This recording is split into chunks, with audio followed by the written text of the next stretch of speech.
All right, let's get stuck into it because we've got a lot to get through today.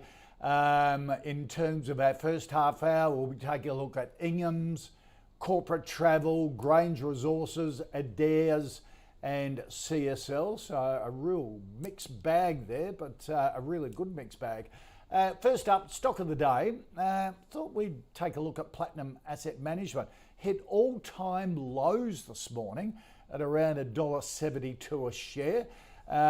This down a cent more at the moment. This is as the broader industry struggles in the current macro environment. Of course, Magellan came out yesterday with an update, a stock we follow that comes up a lot here on the call. Reported funds under management sitting at $65 billion versus $69 billion end of April. Halved, share price halved since September 2021. Hamish Douglas has sort of moved on.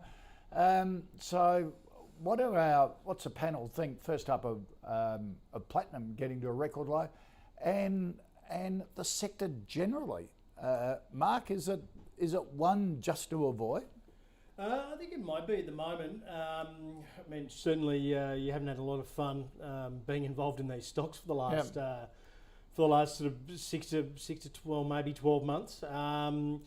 Look, I think you've got to give a little bit of perspective. Obviously, started 2020, we went pandemic, and then obviously we played mega catch up through late to 2020, 21. Yep. And then we ran into our best financial year on record.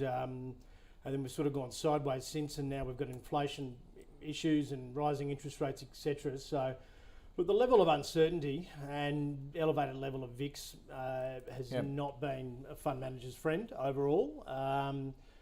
And look, to be honest, these guys, they're having a look at their funds this morning. None of them are performing particularly great. Right. So you're not going to get any of that, their performance fees and things like that. And funds under management can shrink because of the size of the fund as the assets have dropped in value too, is it? Yeah, they can. Isn't just but people taking money out. But there's also a lot of net outflows. Yes. So, look, I from a long-term perspective, just with the rise of ETFs and the amount of the ASX stats on how many people are using using ETFs, particularly younger investors. Look, for me, it doesn't paint the rosiest of pictures. There are some good ones out there. I think from memory, WAM has actually outperformed generally in shifting cycles. So they may be one to watch, but I don't think they've done that great either. I think we're through a backdoor listing. Regal Asset Management's come on by VGI. So from what we could calculate, they were a fairly, you were basically getting Regal at a reasonable discount to getting in there. They've got a really sound track record, but I own the fund manager rather than the funds because I dare say that they'll bring in new traders. Trading teams have left and things like that. But look, the whole sector really for me is an avoid. It's an avoid at the moment. Okay.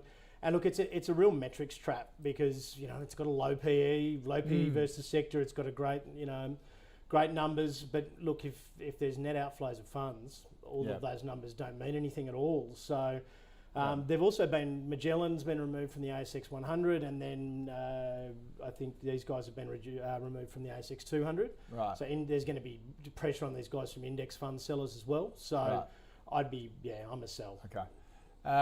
Howard, what do you think of Platinum and the sector generally? Let's take Platinum first. I mean, for 15 years, their earnings per share have remained roughly flat. Now, when you consider that over 15 years, we've had about 50% inflation. Our inflation rate's been low, but it's still been 50% or so over 15 years. The fact that they haven't increased their earnings per share in 15 years means they've really gone backwards.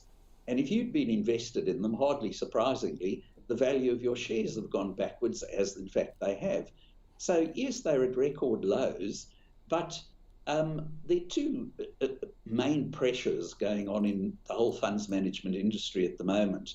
The number one, the rise in ETFs, which is the current fad or fashion. It'll probably go away. I'll come back to that in a minute. But that's causing pressure on the amount of fees that fund managers can charge. So they're getting squeezed on the amount of fees that they can charge. The second thing is markets aren't in a boom time in the last few months. And, there's that long standing expression that markets go up by the stairs and come down in the elevator. In the case of fund managers, they sort of an express version of the same things. They go up not by the stairs, but up by a fairly fast going escalator when the market's going up. But they come down in an express lift when things are going down, because they don't get performance fees. People pull money out of the funds, and the amount that they earn for fund management, the fees they charge, goes down. Now, not all funds are doing badly. I mean, Magellan's been doing poorly. It's been underperforming its indexes. Platinum, I'm not sure how it's doing relative to its indexes, but the fund's not doing well. But our conscious investor fund's been doing very well for its investors. It's not listed, so it doesn't help anybody if they want to buy shares. But I think overall, the time to be buying into asset management companies is at the beginning of a boom in markets, not when interest rates are rising, but when interest rates are falling. So definitely a no from me, even though it looks cheap, as Mark pointed out. On a PE ratio basis, it looks very cheap. Yep, absolutely. And as I think, Howard, you always say that it could be cheap for a reason. Absolutely. And the main reason is its earnings per share exactly. sideways for 15 years.